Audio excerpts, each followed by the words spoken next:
Buenas noches amigos de Charlas de Leyenda.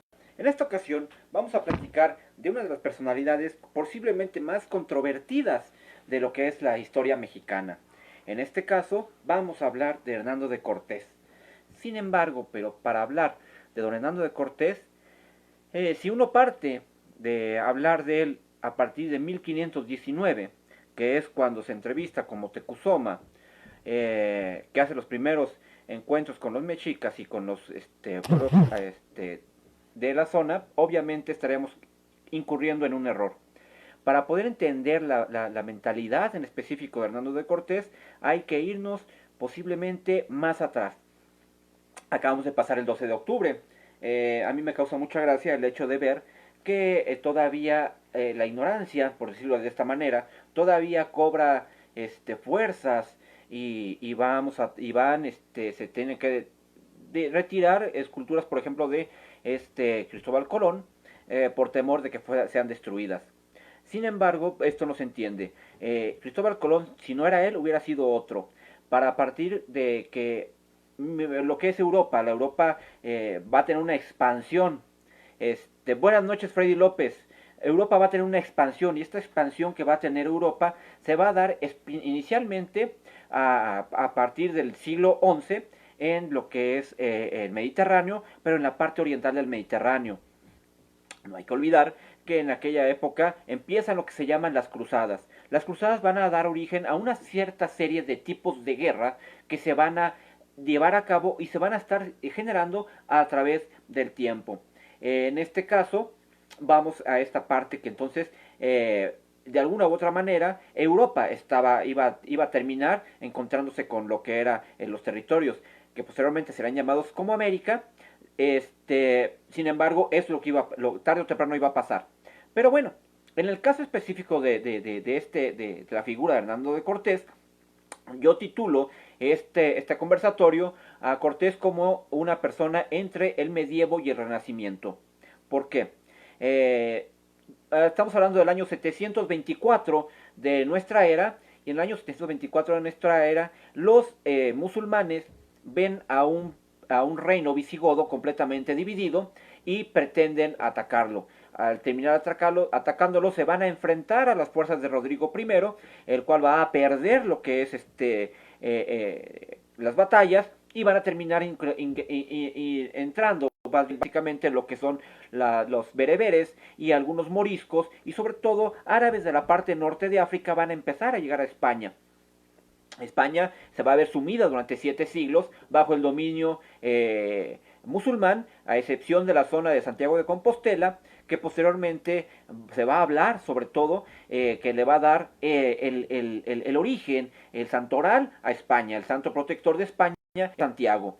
Y Santiago, al final de cuentas, nos va a generar lo que nosotros conoceremos como la guerra de fronteras, que va a delimitar porque lo que era el territorio español que dominaba lo que era la parte de América, empezaba en Santiago de Querétaro y terminaba en Santiago de Chile. Estamos hablando de las dos fronteras que llevaban el mismo nombre, Santiago y Santiago. Pero bueno, esto es más o menos cómo empezaría. Sin embargo, a finales del siglo XV, estas reductos musulmanes también van a tener fracturas y se van a dividir la gran al andaluz, que el gran califato el andaluz se va a terminar dividiendo en fracciones, en pequeñas mezquitas, los cuales van a aprovechar los reinos tanto de Castilla y Aragón para irlos conquistando poco a poco. Y en este caso vamos a llegar a un reino muy importante, o dos batallas muy importantes. Vamos a llegar al reino de Granada, y en este caso el reino de Granada va a ser el último califato, el último reducto importante o de importancia que van a tener los árabes dentro de la península ibérica, y que va a caer para el año de 1491, específicamente en el 92 más o menos. Si nosotros lo vemos para 1492, estamos viendo que es casualmente el año de expansión de lo que serían los reinos de Castilla y Aragón hacia el occidente, ya no solamente al oriente.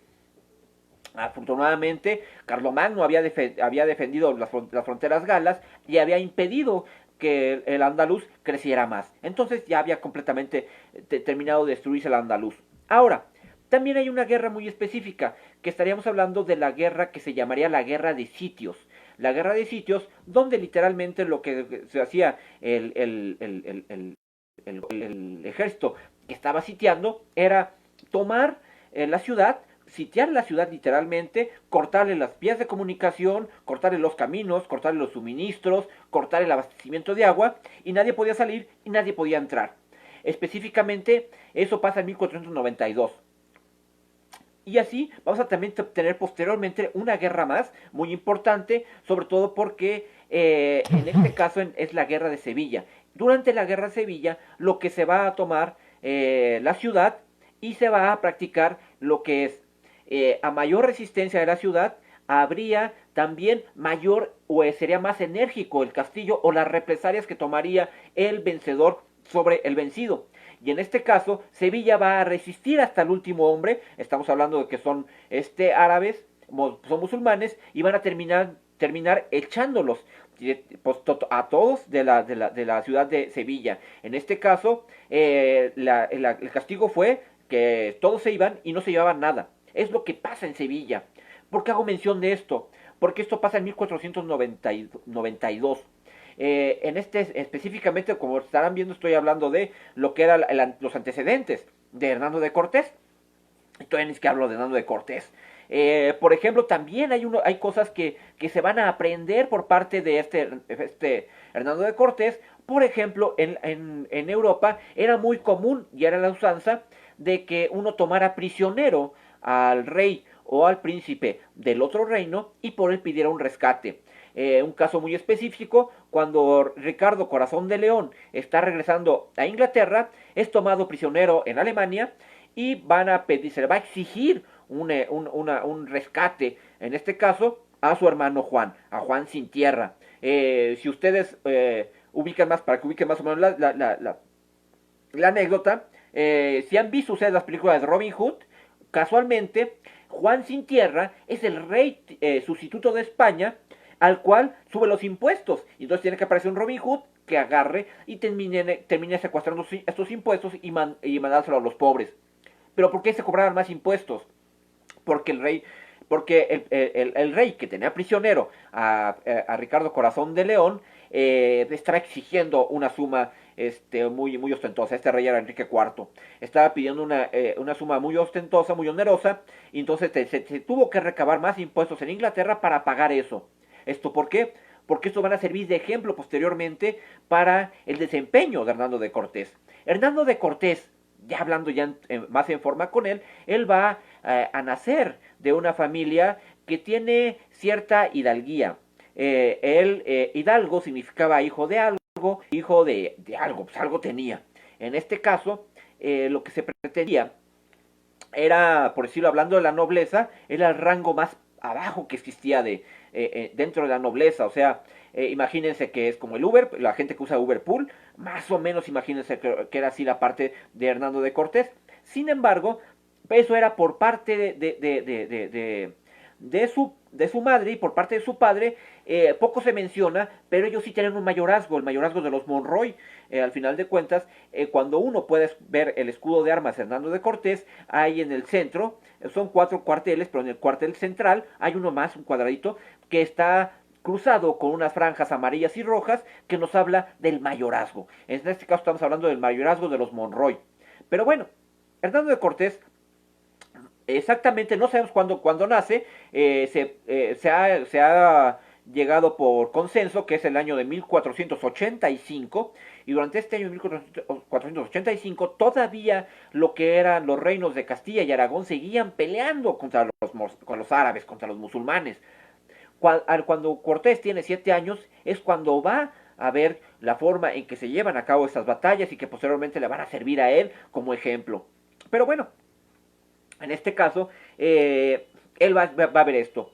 Él resulta que hay una disputa acerca si Hernando de Cortés realmente estudió en la Universidad de Salamanca.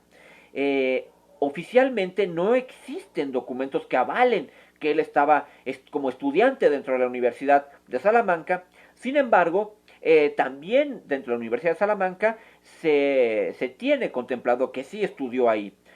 Lo que se cree que de alguna u otra manera él posiblemente estuvo ahí en espera de ser aceptado o matriculado dentro de la universidad, pero él al final de cuentas estaría como una especie como de oyente.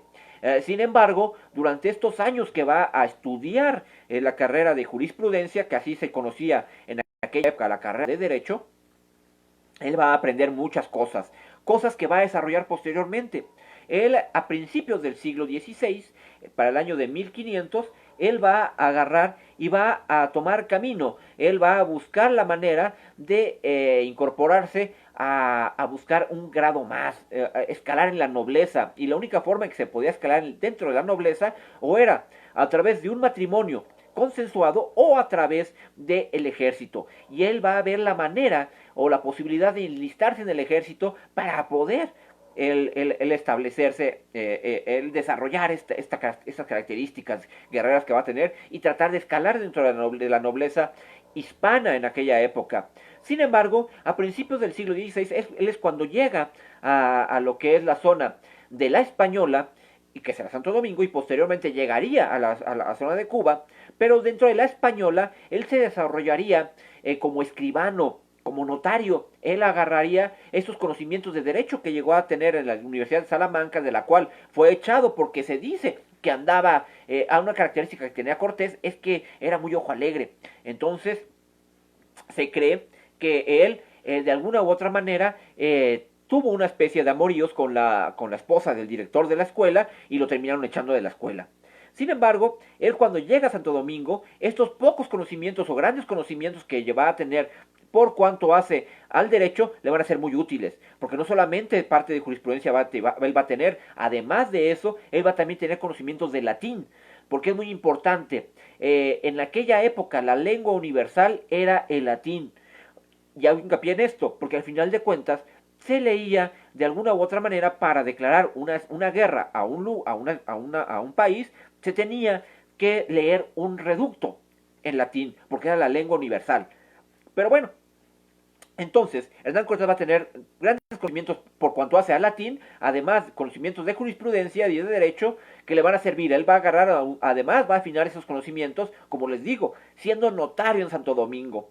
Él cuando llega a la zona de Cuba, él va a llegar ayudando a Diego de Velázquez a conquistar Cuba. Él es un conquistador inicialmente ya de Cuba. Él va a surgir a partir de ese momento una característica que vamos a ver muy específico de Hernando de Cortés, es que además de ser, buenas noches Esbi, él además de ser no solamente docto en cuestiones militares, él también va a aprovechar esta característica que va a no de exterminio. Al final de cuentas, tenemos a un Hernando de Cortés muy proclive al mestizaje. Él, aunque se le dice que el mestizaje se genera en lo que es en el actual territorio de México, en la Nueva España, Hernando de Cortés lo va a estrenar originalmente en Cuba. En Cuba él va a tener una mujer de Taina, originaria de ahí, oriunda de autóctona de Cuba, y él va a procrear una hija con ella. La hija se va a llamar Leonor. Esta Leonor va a ser la primera hija de Hernando de Cortés. Sin embargo, él quería casarse con la Taina, pero Diego de Velázquez no se lo va a permitir y Diego de Velázquez va a presionarlo. Y la forma de que presionarlo, obviamente, con lo que más quería Hernando de Cortés. Y en este caso, Hernando de Cortés lo que más necesitaba o lo que estaba buscando era ese ascenso dentro de la nobleza. Entonces él va de alguna u otra forma a poner en segundo plano sus amoríos con la mujer Taina. Sin embargo, va a obligar a Diego de Velázquez que sea su compadre, en este caso que le bautice a la niña, y se convierte en padrino de Leonor, Diego de Velázquez. Sin embargo, Diego de Velázquez va a terminar arreglando un matrimonio entre su cuñada, que es Catalina Juárez, y Hernando de Cortés, con el afán de poder buscar de alguna u otra manera que Hernando de Cortés pudiera ascender dentro de esta escala de nobleza que tenía. Pero ahora bien, en este caso, nosotros se comete mucho el error de decir que la Nueva España se convirtió en colonia de los españoles. Nada más equivocado que eso. Aquí teníamos que el rey de España, obviamente, tenía que dominar muchos terrenos, muchos territorios. En este caso, cuando está surgiendo todo esto, todavía está reinando en España los reyes, en este caso todavía, cuando esto está pasando, todavía reina Isabel la Católica y Fernando el Católico, todavía también acaba de adquirir matrimonio su hija Juana, la infanta Juana, que se casa con Felipe el Hermoso de Flandes. De este matrimonio van a tener un hijo, su hijo mayor se va a llamar Carlos. Carlos, que vamos, Carlos al final de cuentas va a ostentar dos títulos porque va a reinar dentro de dos territorios. Va a reinar sobre todo en el territorio germano porque él tiene ascendencia de Habsburgo y además va también a reinar sobre la parte de España. Nosotros lo vamos a conocer específicamente, bueno, realmente nosotros lo conocemos como Carlos V, pero Carlos V, eso era en Austria, en Habsburgo, en la zona que dominaban los Habsburgo. Lo que él va a ser Carlos I de España. Va a ser hijo, como les digo, de Juana, la infanta Juana, que posteriormente a Juana ustedes la van a ubicar como Juana la Loca. Sin embargo, cuando lo vamos a ver, por ejemplo, a Hernando de Cortés, que hace su primera carta de relación, va a estar dirigida a la reina Juana, antes que a Carlos I. Pero bueno, eso es posteriormente. Sin embargo, cuando el rey de España, en este caso Fernando y Isabel, se dan cuenta del tamaño del reino que van a tener o que tienen, obviamente tienen que tener la presencia de ellos en las provincias. Ahora, España, contrariamente a lo que se cree, España no tenía ni un centavo, España estaba en quiebra, España no tenía dinero.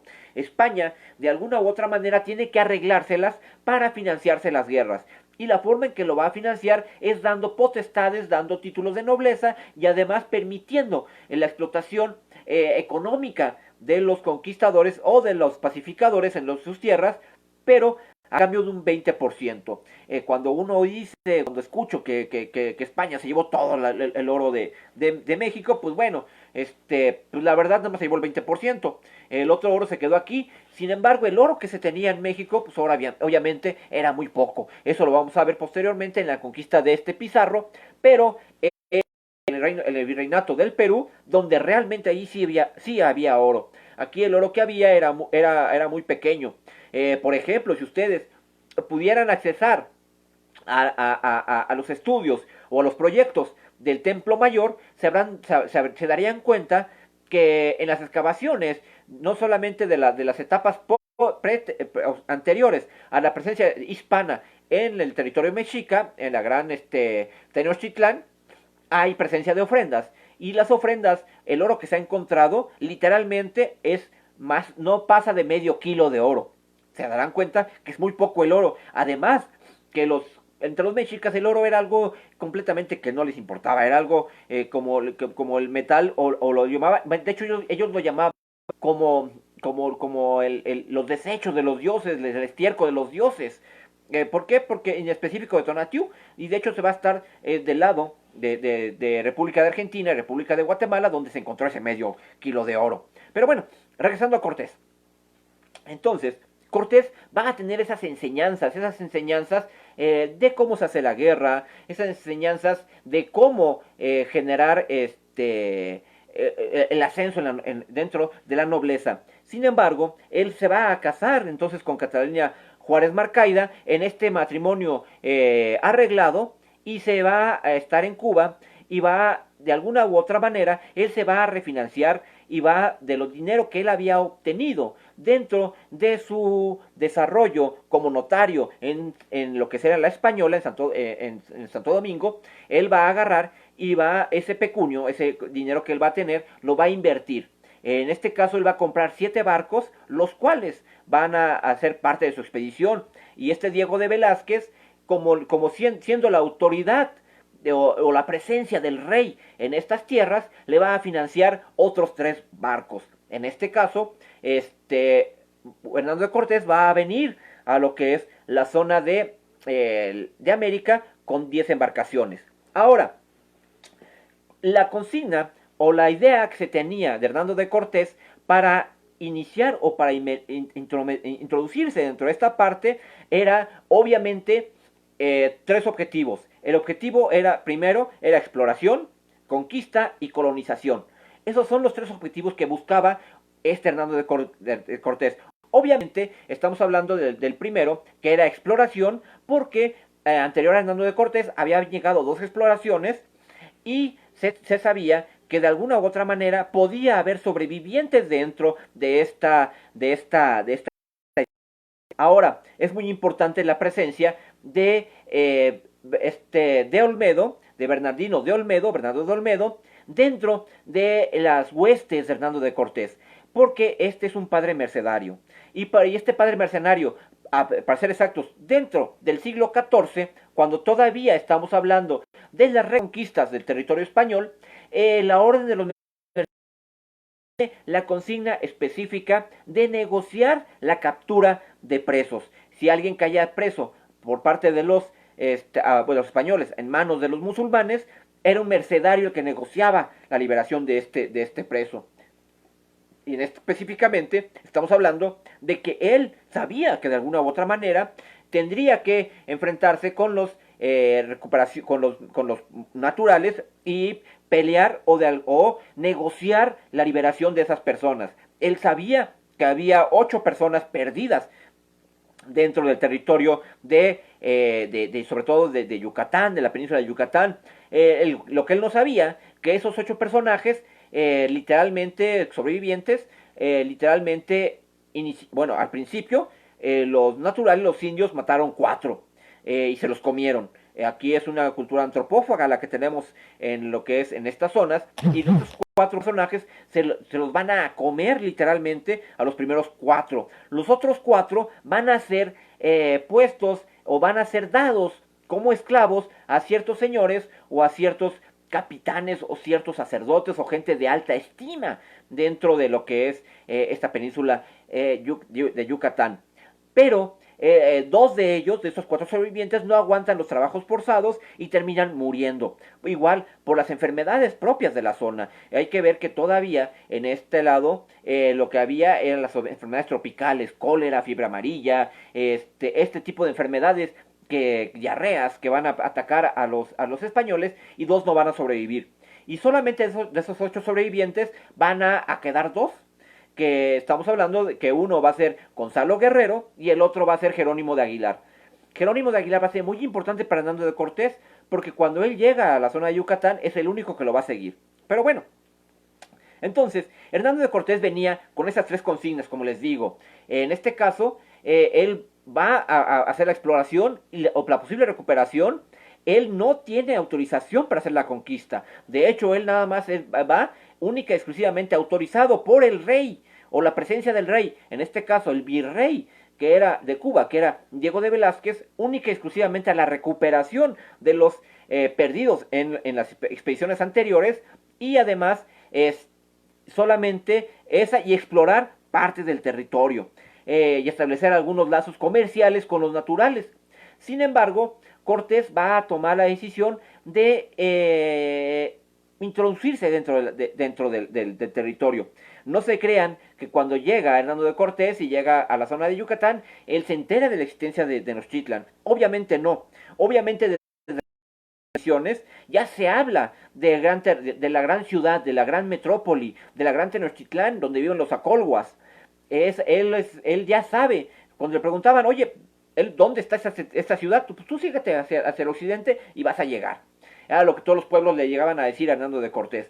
Sin embargo, como les digo, estas forma de dialogar de Hernando de Cortés con los naturales va a ser muy complicada. La suerte que le va a dar a Hernando de Cortés va a ser el encontrarse con Jerónimo de Aguilar, el cual tenía ya algunos años dentro de la gente de Yucatán, de entre los mayas, y él sabía hablar maya. Entonces él va a ser el enlace que va a tener con Hernando de Cortés y va a ayudarle, en este caso, para evitar ciertos conflictos. Ahora, Hernando de Cortés, cuando uno piensa y dice, y sobre todo cuando la gente dice que Hernando de Cortés es un bárbaro, un guerrero, que única y exclusivamente se introdujo al territorio nacional con el afán de destruir la cultura prehispánica, y además y atraernos las enfermedades. No se ponen a pensar que literalmente Hernando de Cortés, la suerte que va a tener es que va a encontrar un lugar lleno de reinos, lleno de señoríos más bien, los cuales todos están peleados entre todos. Y además se va a encontrar que todos tienen un enemigo en común, que es la Triple Alianza. Y todos se van a juntar al final de cuentas para derrotar a la Triple Alianza. Pero bueno, entonces Hernando de Cortés lo que va a hacer con esta consigna, él va a llegar ya, va a encontrar en Campeche al cacique gordo. El cacique gordo le va a hacer un regalo de unas mujeres, y entre las mujeres va a estar Doña Marina. Doña Marina, que dice la tradición que es una mujer que va a ser vendida como esclava a la zona a la zona maya, siendo que ella pertenecía a la zona de Mesoamérica, esta parte central, esta zona no de la náhuac, pero sí muy cercana a la náhuac. Entonces, al final de cuentas, ella también le va a servir, porque además no solamente ella va a ser intérprete, ella va a ser además enlace político, ella va a aportar sus propias ideas a Hernando de Cortés, y además inclusive va a hacer el hecho de que Hernando de Cortés consulte con una mujer para las culturas mexicas. En este caso ya estamos hablando de los grandes señoríos, varones del patriarcado. Va a ser muy complicado en este caso que entiendan esta parte los pueblos. Pero bueno, eso es caso aparte. Sin embargo, Hernando de Cortés va a llegar posteriormente a la que son las zonas de las costas de lo que actualmente es Veracruz, y ahí va a fundar literalmente una ciudad. Como yo les decía, Hernando de Cortés, él cuando sale de allá, sale sin una orden en específico de conquista. Él literalmente va a hacer un cabildo, va a cabildear con sus soldados obviamente lo van a elegir como capitán general, y le van a autorizar, el cabildo de Veracruz, ya recién constituido, le va a autorizar a Hernando de Cortés que pueda introducirse a la zona hacia la zona de México Tenochtitlan, hacia la zona de la náhuac, y además va a tener el permiso. Porque una cosa, Hernando de Cortés todo lo hizo dentro de la legalidad. Ahora, Hernando de Cortés, ¿por qué lo pongo como entre el medievo y el renacimiento? Obviamente, cuando uno habla de la época medieval, uno habla del oscurantismo, uno habla de la religión exacerbada, uno habla del poco avance tecnológico que se va a tener durante esa época, inclusive el avance cultural va a ser muy reducido. Literalmente estamos hablando de una época de guerras, una guerra donde existían los señores de los señores de la guerra, que eran los mercenarios, en estos lugares donde se están peleando metro por metro, no solamente la parte europea, sino además la parte de Medio Oriente. No hay que olvidar que gran parte del comercio que se generaba hacia las Indias pasaba por Medio Oriente, y entonces derivado de estas guerras es que se va a cerrar ese conducto. Sin embargo, es por eso que Hernando de Cortés va a tener esa parte o esa visión o esa trascendencia medieval, porque Hernando de Cortés al final de cuentas va a aplicar estrategias de guerra medievales para someter a los pueblos que se encuentran en esta zona de la nueva, de Mesoamérica, y él va a hacer este tipo de conquista. Bueno, sin embargo, también lo pongo como un renacentista. El renacentismo es otra cosa, estamos hablando de filantropía, estamos hablando de conocimiento, estamos hablando de avances tecnológicos, estamos hablando de la luz, o sea, estamos hablando de la luz y las tinieblas. Me diría mi maestro que no se pueden hacer dos cosas. Sin embargo, Hernando de Cortés tiene esta dualidad. Hernando de Cortés es una especie de hombre bisagra, porque él va a estar entre la parte renacentista que va a generarlo él, porque es un hombre de alguna u otra manera culto. Él no solamente es un señor de guerra, él es un señor culto, es un señor que de alguna u otra manera tiene instrucción académica, y también tiene esta parte medieval, esta parte de guerra, esta parte de cómo se van las guerras medievales, esta parte de señor de guerra de frontera, de guerra justa, porque hay que ver una cosa: las guerras que se llevaron a cabo dentro del territorio actualmente de México son guerras justas. ¿Por qué guerra justa? Obviamente ninguna guerra es justa, aplicando el criterio que tenemos actualmente. Sin embargo, en aquella época sí se consideraba guerra justa, pero la guerra justa, para poder ser guerra justa, tenía que tener dos características. Una de dos, regresar la paz, era una, y la otra, obviamente, era volverlos hacia la única religión. Hay que ver una cosa, si uno, hay que pensar como esos hombres, si uno es dueño y heredero de la única religión, de la verdadera religión, estamos hablando del cristianismo para ellos en aquel momento, es muy fácil. Yo siempre lo ejemplifico. Si uno es muy religioso, cuando estamos hablando de que Jesucristo o el Espíritu Santo desciende sobre los apóstoles en forma de lenguas de fuego que se les posan en las cabezas, obviamente estamos hablando de que los está encomendando la evangelización. Y esa idea que tiene el cristianismo de evangelizar la va a permear en la época de estos guerreros todavía, y estos van todavía también con esta parte, si uno tiene la única religión, pues lo menos que puede hacer es llevar la religión a las personas que no la conozcan. En este caso, si no la conoces, solamente hay dos cosas que puede ser: o eres bárbaro o eres animal. Y si eres animal, no tienes alma. Y si no tienes alma, no puedes ser evangelizado. Per se, estamos hablando de que entonces es cuando ellos van a decidir que la gente que vive en esta zona de Mesoamérica son personas y que están protegidas por la reina Isabel, que todavía hay una bula, una encíclica que les permite y les da el trato de seres humanos, y los declara vasallos, porque hay una cosa: vasallo es cualquier hombre libre. Entonces, si eres vasallo, pero no conoces el cristianismo, el cristiano que sí lo conoce tiene la obligación de enseñártelo. En este caso, cuando llegan los españoles y se dan cuenta que lo que hay aquí son seres humanos y que además no conocen la palabra de Jesucristo, ellos tienen la potestad de hacerlo o de usar como justificación de la guerra el hecho de evangelizar para convertir una guerra despiadada en una guerra justa. Y en este caso van a ser una guerra justa. ¿Se acuerdan que yo les decía que era muy importante el latín? El latín se consideraba la lengua universal. Había un desplegado, había toda una encíclica, todo un panfleto que se leía a los pueblos que iba uno a tratar de volver al redil o tratar de cristianizar. Les leía este manifiesto, que obviamente ustedes me van a decir: oye, pues qué bárbaros, ¿no? Pues al final de cuentas, pues ellos no hablaban ni siquiera español, ellos hablaban náhuatl, hablaban mija, hablaban otomí, hablaban totonaca. Ustedes pues me podrán decir lo que quieran. Bueno, al día de hoy todavía siguen 68 lenguas parlantes, pero en aquella época era mucho más. Entonces, si ellos no conocían ni el español, sí era una falta de empatía el haberles leído esta parte en latín. Pero pues uno que quería, al final de cuentas, si ellos consideraban al latín como la lengua universal, obviamente si no sabías la lengua universal, eras un bárbaro. Por lo mismo, cuando ellos leen esta parte a los pueblos que van a cristianizar, obviamente ellos no le entienden nada.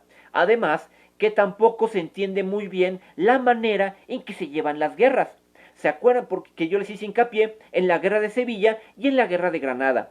En este caso, en la guerra de Granada, cuando los reductos musulmanes se van a enfrentar con lo que son las huestes de Castilla y Aragón, que todavía no es España, porque todavía España no existía. Cuando se van a enfrentar a ellos lo que van a hacer son dos opciones que van a tomar de guerra. Granada va a oponer cierta resistencia, sin embargo va a terminar rindiéndose. Se le va a permitir al sultán que de alguna manera o se quede o se vaya. Él decide irse, pero también le dan permiso de que se lleve sus posesiones, en este caso sus riquezas, no solamente la tierra no puede.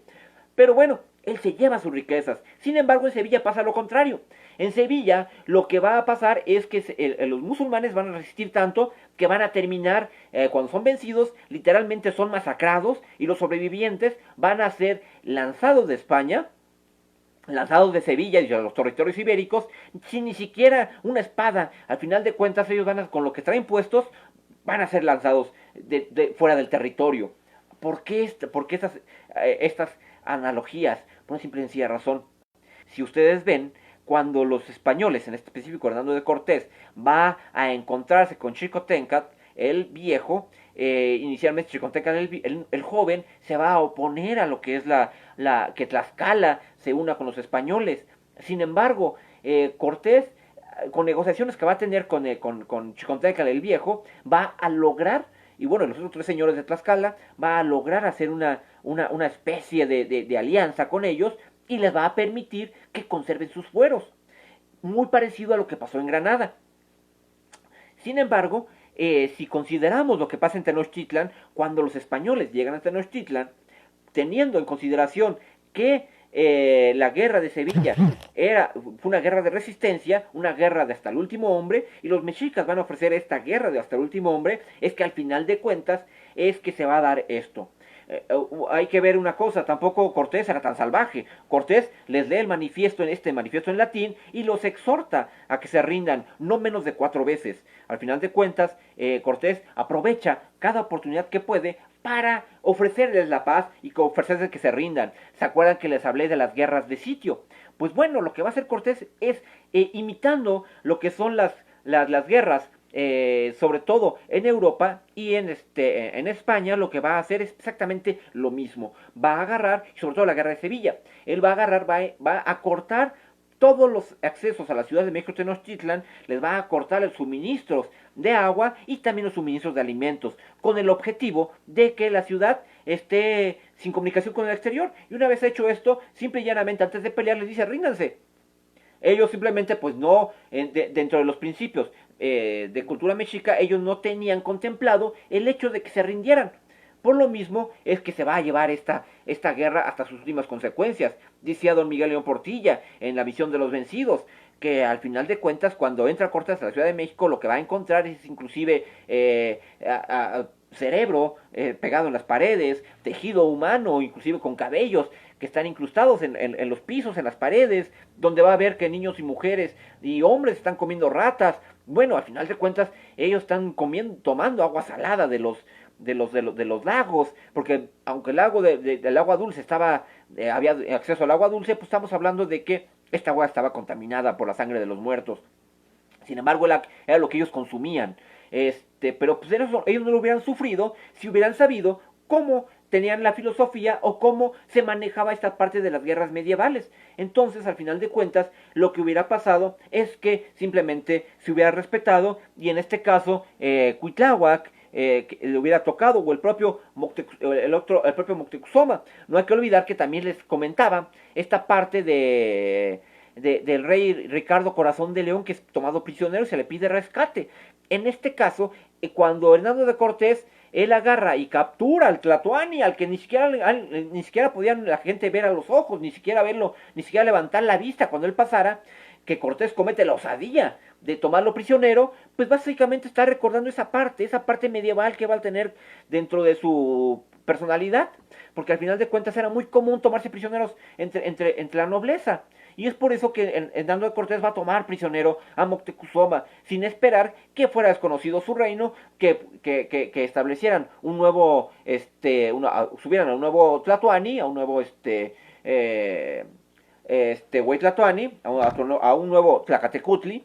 Entonces, esta parte es la que va a aprovechar Cortés. Como estamos viendo, entonces estamos viendo a un Cortés que inicialmente actuó tomando prisionero a Moctezuma como caballero medieval. Cuando ataca a las ciudades de Sevilla y las ciudades de Granada, exactamente hace lo mismo. Él en Tlaxcala y en Tenochtitlan emula esas tomas de las ciudades y va a provocar también esta parte medieval. También el hecho de leer el edicto en latín es parte del medievo. Sin embargo, también hay que ver una cosa. Dentro de todo, Hernando Cortés, a pesar de su gran respeto por la monarquía, porque al final de cuentas él pretende de alguna u otra forma ascender en esta escala, él va a agarrar y va a ser también un republicano. Tan es así que él él tranquilamente pudo haber entrado a la parte continental sin esperar una autorización por parte de un cabildo, cuestión que él hace, y además lo hace de una forma demócrata. Estamos hablando de que Cortés también, dentro de estos principios que él va a tener, ya estamos hablando también de una característica que va a tener Hernando de Cortés, que es la característica también de republicano. Él va a someter sus decisiones en un consejo entre sus propios soldados, ya sea para seguir o para no seguir. Obviamente no les quedaba mucho que hacer porque al final de cuentas tomaba las decisiones Cortés. Sin embargo, este rasgo de medio demócrata de Hernando de Cortés se va a notar. Además, también Hernando de Cortés va a tener esta parte de que él no pretende destruir a los naturales de aquí, e inclusive no pretende acabar con las autoridades de aquí, porque al final de cuentas él lo que pretende es sustituir a la autoridad local, ponerse él y al final de cuentas seguir con toda la estructura socioeconómica para seguir mandando. Sin embargo, esta visión que le van a dar los mexicas lo va a llevar al extremo de no poder llevar a cabo esta parte que él pretendía. Ahora, entonces, tenemos entonces a un Cortés que acepta el mestizaje, a un Cortés de alguna u otra manera demócrata, a un Cortés que somete sus decisiones, que estaremos hablando de un Cortés de alguna u otra manera pseudo republicano, lo que lo acercaría más, además de este hecho de hacerlo todo bajo la legalidad, hacerlo todo dentro del marco jurídico, va a tomar a este Hernando de Cortés o le va a dar el paso y lo va a colocar también dentro de un hombre del Renacimiento. Además, por ejemplo, hay estudiosos actuales de la persona de Hernando de Cortés, sobre todo, por ejemplo, hay un historiador contemporáneo francés, Christian Duverger, que nos habla. Hay dos libros editados por Christian Duverger que son muy buenos. Uno se llama La espada y la pluma. En este caso, estamos viendo esas dos partes de Hernando de Cortés. En la parte de la espada estaremos hablando de un renacentista, de un medievalista. Pero si lo vemos como en la pluma, estamos hablando de un hombre renacentista. Hernando de Cortés va a dar estas características, sobre todo de escritor. Él va a agarrar y inicialmente él se va a hacer, a fletar, a hacer lo que son 4 cartas de relación, que literalmente es cada una carta casi un libro. Y estas cartas, él lo que va a hacer es va a decir que todo, justificar por qué desobedece a Diego de Velázquez, por qué se mete hacia lo que es el territorio. Sin embargo, él lo va a hacer justificado en dos cosas: para defendimiento, así lo pone él, de nuestra fe, y para engrandecimiento de su majestad y el conocimiento de la cristiandad. Y en este caso son las 3 excusas que le va a dar y a Diego de al rey Carlos. Sin embargo, también va a decir que Diego de Velázquez no estaba haciendo lo adecuado para proteger o salvaguardar los intereses de su majestad, y que Hernando de Cortés en esas cartas de relación las va a hacer. En la primera carta de relación que nosotros conocemos como tal, carta de relación de Hernando de Cortés, literalmente será la segunda. La primera no es escrita por Cortés, aunque es se dice que Hernando de Cortés la hace, no la hizo Hernando de Cortés. Él hace la segunda carta de relación, donde va a justificar su intervención, y esa carta va dirigida ya específicamente a la reina Juana.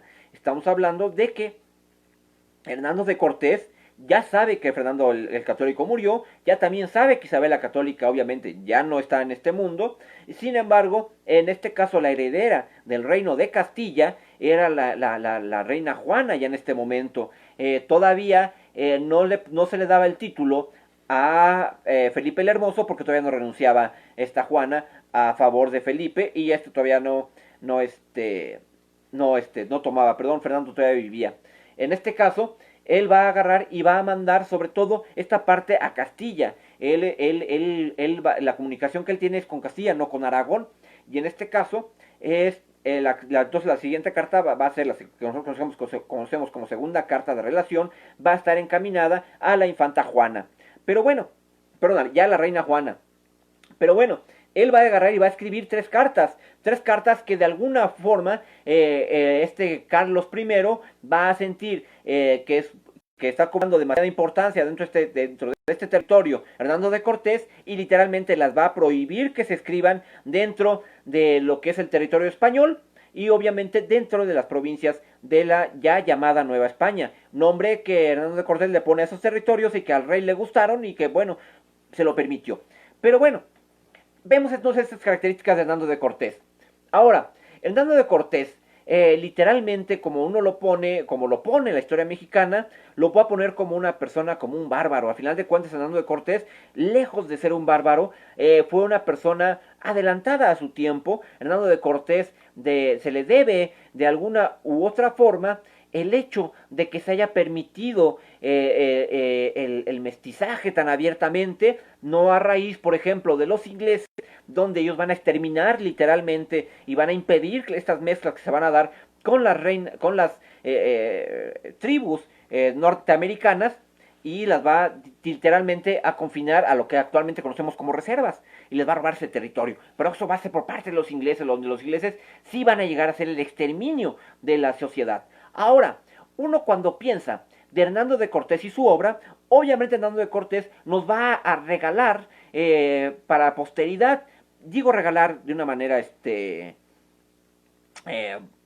deliberada, porque al final de cuentas no nos regala, al final de cuentas él va a tratar de justificar sus acciones, sobre todo porque él va a tener situaciones que se le van a presentar que no van a tener justificación.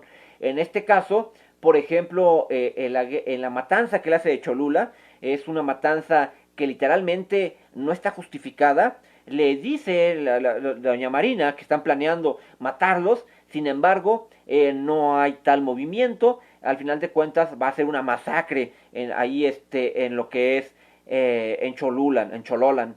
Él va a hacer esa masacre. Posteriormente, él quitando a Pedro de Alvarado, pues de alguna u otra forma, el hecho de haberlo dejado a don Pedro de Alvarado dentro de dentro de México Tenochtitlán, mientras él iba a hacer gestiones con Panfilo, también va a provocar otra matanza, que es en la del Templo Mayor. Sin embargo, estas partes sanguinarias, el hecho de que inclusive mata de manera injustificada a Cuauhtémoc, o que no se impone su autoridad como capitán general de la Nueva España, y evita que le quemen y que le balden los pies a Cuauhtémoc, también le va a pesar a Hernando de Cortés. Además, que Hernando de Cortés también va a pesar sobre él, obviamente, estas disputas que va a tener con la gente de sus conquistadores, sus soldados, porque al final de cuentas él sabe que va a terminar repartiendo mucho menos oro del que debería haber repartido, y eso va a causarle cierta penuria en su alma, diríamos, y por eso va a crear una serie de obras pías dentro de lo que es ya posterior a la conquista de México Tenochtitlan. Ahora, Hernando de Cortés también nos va a brindar esa parte literaria que él tiene con la pluma, además de que también hay, por ejemplo, serias dudas sobre el hecho de que si Bernal Díaz del Mercado realmente estuvo dentro de la conquista o no.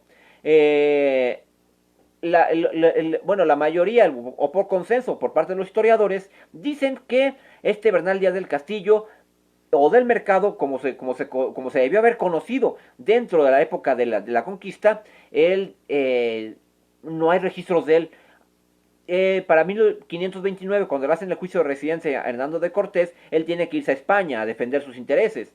Él, cuando se va a España, es que él va a hacer su propia biografía de estos hechos, y va a narrar, y dentro de los juzgados o en las actuaciones, en los autos de este juicio de residencia, va a quedar establecido inclusive casi hasta los nombres de las mulas, pero nunca aparece el nombre de una persona tan importante como Bernal Díaz del Mercado. Él, cuando obtiene el nombre del castillo, lo va a obtener cuando se convierte en gobernador de Guatemala. Es cuando se le va a dar, cuando él va a cambiar su nombre o va a mutar su nombre a Bernal Díaz del Mercado como Bernal Díaz del Castillo. O sea, va a subir su escalafón.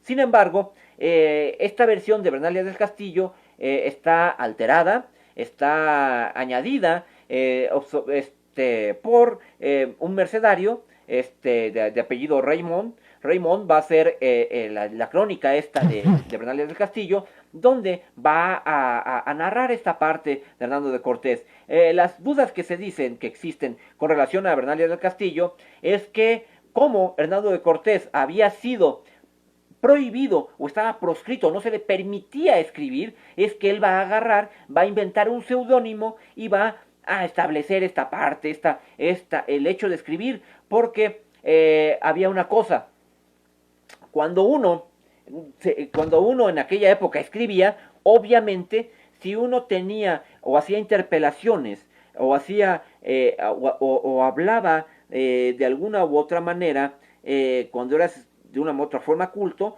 tenías conocimiento de latín. En este caso, Hernando de Cortés, sobre todo va a hacer muchas interpelaciones y va a describir algunas, vamos a llamarlos fragmentos de la historia de Ovidio, de las Metamorfosis, donde él va a equiparar esta parte y también esta misma métrica que tiene Hernando de Cortés en las cartas de relación 2, 4 y 5, las va a tener exactamente, coinciden con la métrica que tiene la verdadera historia de la conquista de la Nueva España de Bernal Díaz del Castillo. Entonces, hay una similitud de métricas que cambia en los últimos dos capítulos de la versión de 1906 perteneciente a esta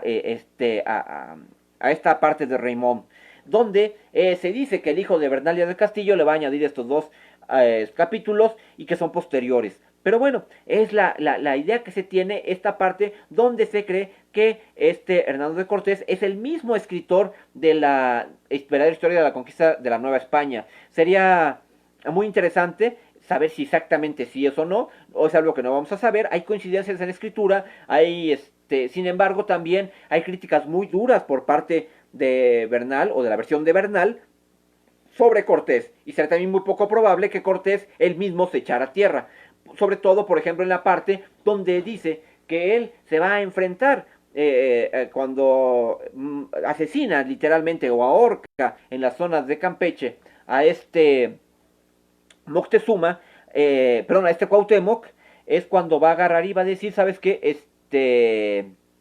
Pues bueno, Cortés no tenía por qué haber asesinado a Cuauhtémoc. Y esto está en la verdadera historia de la Nueva España. Sin embargo, en este caso, si hay una crítica, y si era muy poco probable que el mismo Cortés se criticara, a menos que lo hiciera para tratar de despistar un poco para poder escribir.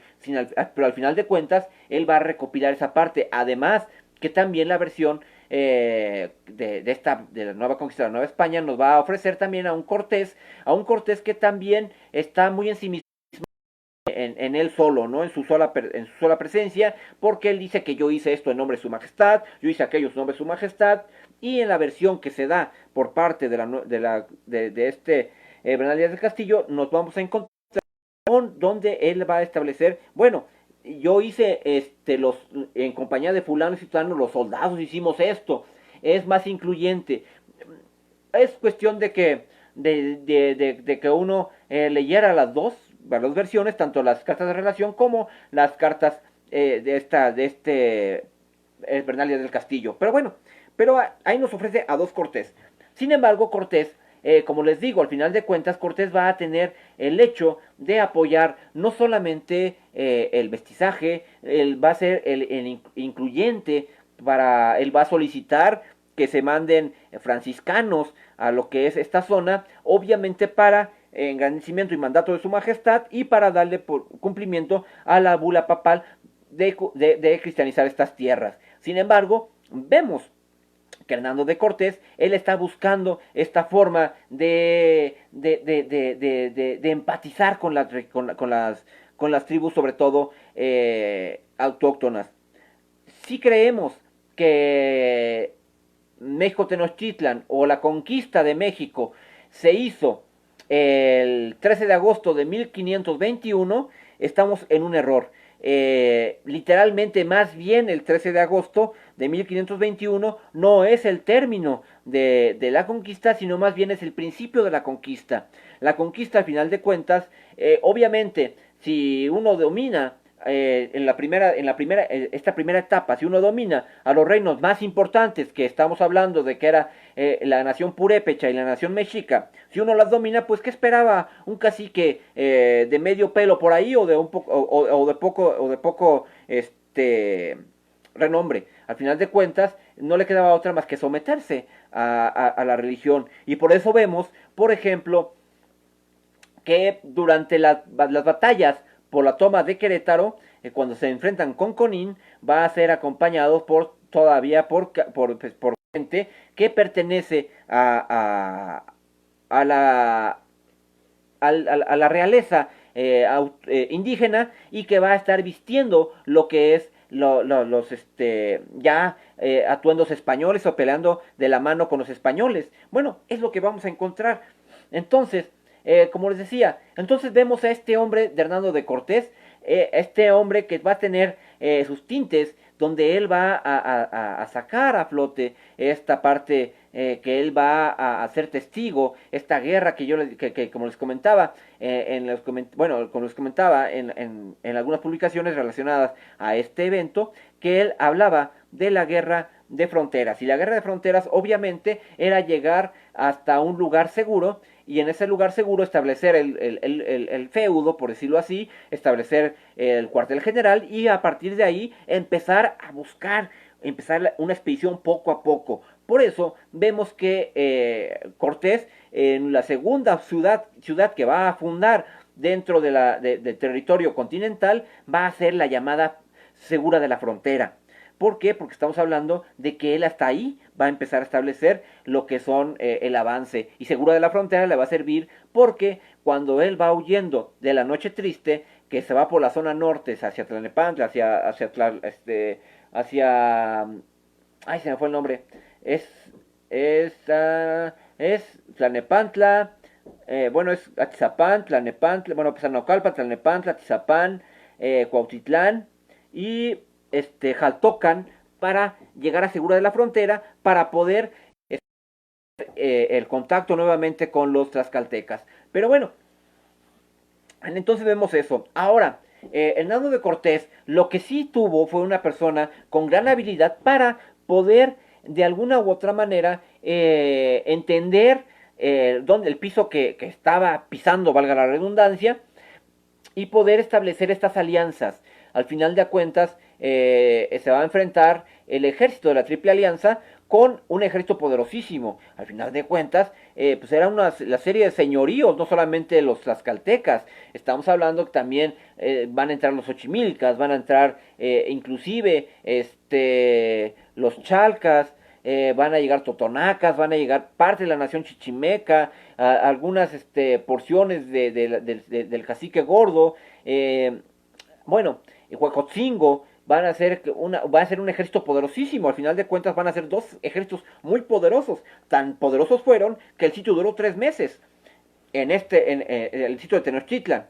Pero bueno, entonces a partir de ahí vemos el inicio de la conquista de México, o del territorio que va a ser con la posterioridad México. Si uno va hacia el norte del país, se va a encontrar como plazas de armas de algunas ciudades, San Luis Potosí, Zacatecas, algunas llevan el nombre de Plaza de los Tlaxcaltecas, porque al final de cuentas los que van a enfrentarse contra estos ejércitos chichimecas van a ser los tlaxcaltecas, grandes aliados de los españoles. Inclusive los tlaxcaltecas, si dicen que Hernando de Cortés era un viejo sifilítico, que el único que vino a conquistar y a hacer matazones, bueno, les digo una cosa, los tlaxcaltecas hicieron exactamente lo mismo, aliados con los españoles, y en el territorio de Japón.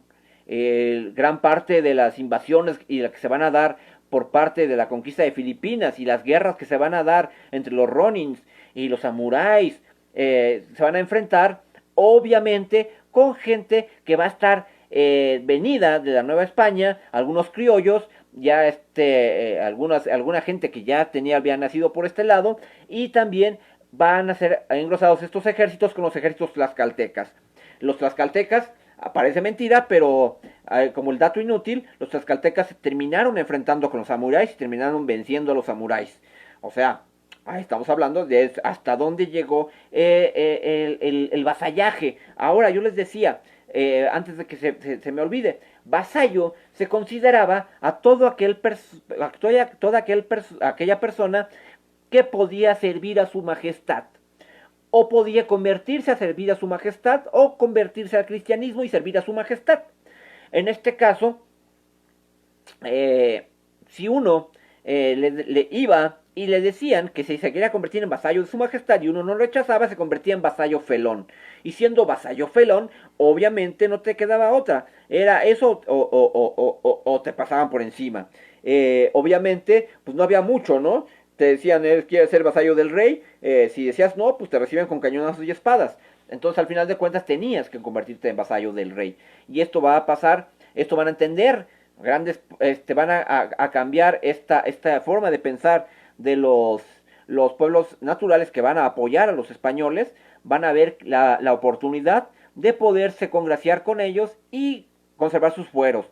De hecho, poblaciones, como les digo, como los tlaxcaltecas, van a ser literalmente dañadas o literalmente van a ser perjudicadas, pero hasta las declaraciones inicialmente van a tener un fuerte golpe con los sentimientos de la nación de José María Morelos, y posteriormente el golpe o la estocada la van a tener con Benito Juárez.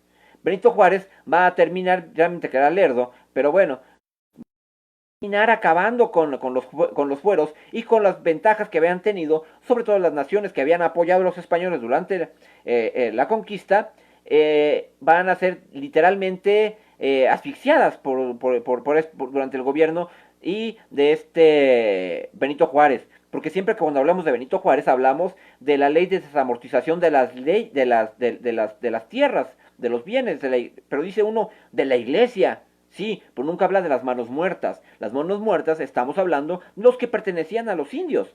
En este caso, todas estas tierras que pertenecían a las naciones o a los señoríos indígenas van a ser extinguidas por Benito Juárez. Pero así fue la historia. Pero bueno, también hay una cosa. Referente a esta parte de la guerra de fronteras, vemos sobre todo que, por ejemplo, Tlaxcala, que tanto apoyó a los españoles, ellos van a tener su territorio convertido en señorío. De hecho, va a tener, cuando ellos tienen que algún problema, ellos no se dirigían con el virrey, ellos tenían la potestad de dirigirse directamente con su majestad, con el rey que estuviera reinando en España.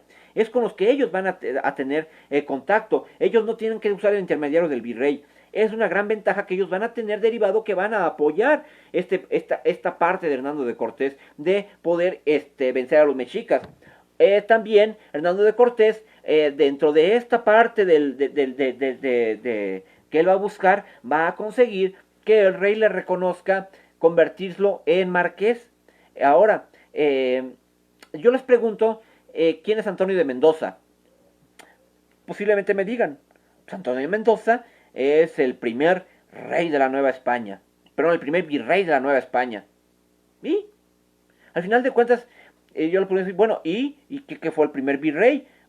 Pues, ¿qué tenía que ser? O sea, ¿qué había de importante con él? Bueno, al final de cuentas tenemos que Antonio de Mendoza, pues él va a ser, al final de cuentas, el hijo del conquistador y del virrey de Granada.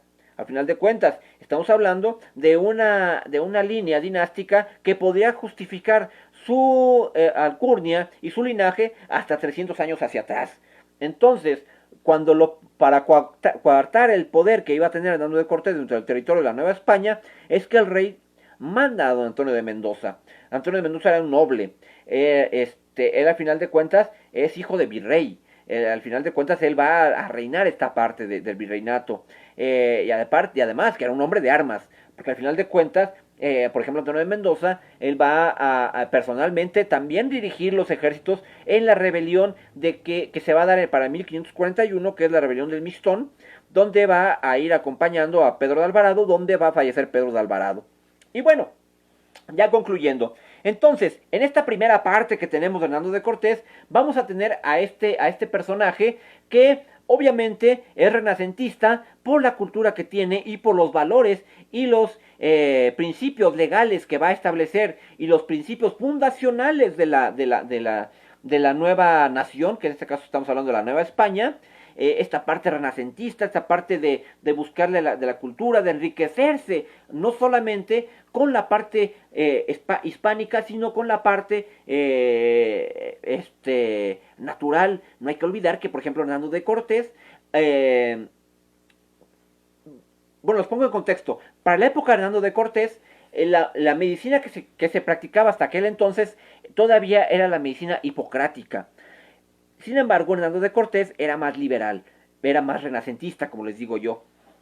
Porque él no solamente traía su médico hipocrático, él además tenía sus chamanes y además traía gente, sus hierberos. Él, al final de cuentas, cuando lo herían o cuando se enfermaba, acudía literalmente a que lo intervinieran los propios indios que él traía, los propios médicos indios que él traía. Él, cuando hace este sincretismo, sobre todo, por ejemplo, en el Hospital de Jesús, que es su primera obra pía, él va a permitir, en este caso, no solamente el uso de la medicina hipocrática, sino también de alguna u otra manera, al hacerlo un hospital laico, también se va a permitir que se pueda usar este tipo de herbolaria. Además de hacer de promover otros personajes como Juan Badiano para que escriban sus su códice badiano, que nos habla de la herbolaria mexicana. Entonces, esa parte renacentista también la vamos a ver con Hernando de Cortés. Como les digo, por la parte de medieval, pues vemos específicamente su actuación que va a tener Hernando de Cortés durante, sobre todo en los periodos de guerra. Él va a tener esta parte de cultura, ¿no? De esta formación. Por eso va a ser un hombre bisagra, le llamo yo. Como les digo, me dice el profesor, me decía mi profesor que no se puede hacer las dos cosas, pero yo creo que en este caso de Cortés sí confluyen las dos cosas. Y bueno, esto es por cuanto hace al Hernando de Cortés, que estamos hablando, que va a llevar la conquista de México, Tenochtitlan. Pero bueno, la próxima semana vamos a hablar de el Hernando de Cortés más allá de 1521. Vamos a hablar de la época de Hernando de Cortés de 1521 a 1547, que es el año en que muere. Como les decía, sabemos que él muere aproximadamente el 2 de diciembre de 1547. Lo sabemos porque dicen que murió en la primera semana de diciembre del 47, 1547. Y se ha llegado a un consenso que fue el día 2 de diciembre. Y por cuanto se hace su nacimiento, no sabemos ni la fecha exacta. Literalmente se ha, como digo, llegado a consenso que es el año 1485. Pero bueno, entonces vamos a ver esa parte de Cortés. Vamos a hablar, obviamente, como les decía, dentro de esta parte de Cortés, vamos a ver también este periodo. Ya les comenté lo de Leonor Altamirano, que es la hija de Hernando de Cortés. Y vamos a ver también ya esta parte que fue de Doña Marina. Vamos a hablar un poco de María, de Doña Marina, de donde vulgarmente conocida o mundanamente conocida como la Malinche. Vamos a ver de dónde obtiene el nombre de la Malinche. Les voy a explicar específicamente si es qué tiene que ver con el nombre, ¿no? Vamos a hablar de la Malinche, vamos a hablar de Juan Jaramillo, vamos a hablar de este periodo de Hernando de Cortés que data, como les digo, de 1521 a 1547. Pero eso lo veríamos la próxima semana. Últimamente se me ha complicado un poquito el tiempo. Vamos a empezar la próxima semana a las 8 de la noche. Muevo un poco el horario. Espero que los que me estén siguiendo sigan estas transmisiones. Y vamos a ver para el día viernes, vamos a ver a Benito Juárez más allá del tratado Magdalene Ocampo que tanto le dicen, que tanto le echan. Vamos a hablar de los otros tratados de Benito Juárez. Vamos a hablar, por ejemplo, del Guayxamacona, del Guay Dorado. Vamos a hablar de alrededor de unos 7 u 8 tratados que va a firmar Benito Juárez con Francia, con España y con Inglaterra. Pero bueno, eso es el día viernes de esta semana, o sea, eso es pasado mañana. Vamos a hablar de esto.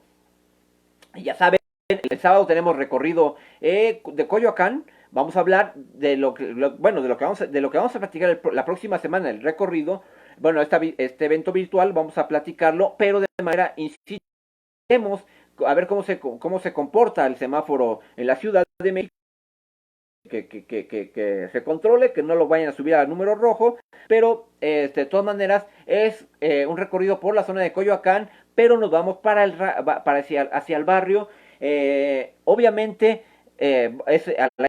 vamos a procurar estar lo menos posible en el barrio de La Conchita, y de ahí nos vamos a mover hacia el barrio de Santa Catarina y terminamos en el barrio de Santa Catarina hablando de esta parte de Hernando de Cortés, de Pedro Alvarado y de Diego de Ordaz. Pero bueno, eso es para el día sábado en la mañana. Para el sábado en la tarde nos vamos de recorrido de cantinas. Vamos a visitar las cantinas más viejas de la Ciudad de México, pero hacia la zona de atrás. Vamos a ir a 3 cantinas y nos vamos a ir también a una mezcalería. Vamos a irnos a la Casa de las, vamos a irnos al Salón España, nos vamos a ir a la Potosina y en la Peninsular. En la Peninsular vamos a hacer nuestra etapa más larga para que la gente, si quiere comer, pueda comer. Y bueno, eso es para el día sábado. Sábado por la noche, también hay un recorrido. Este recorrido es de leyendas, campamento de leyendas. Está más complicado ir, pero es hacia la Marquesa.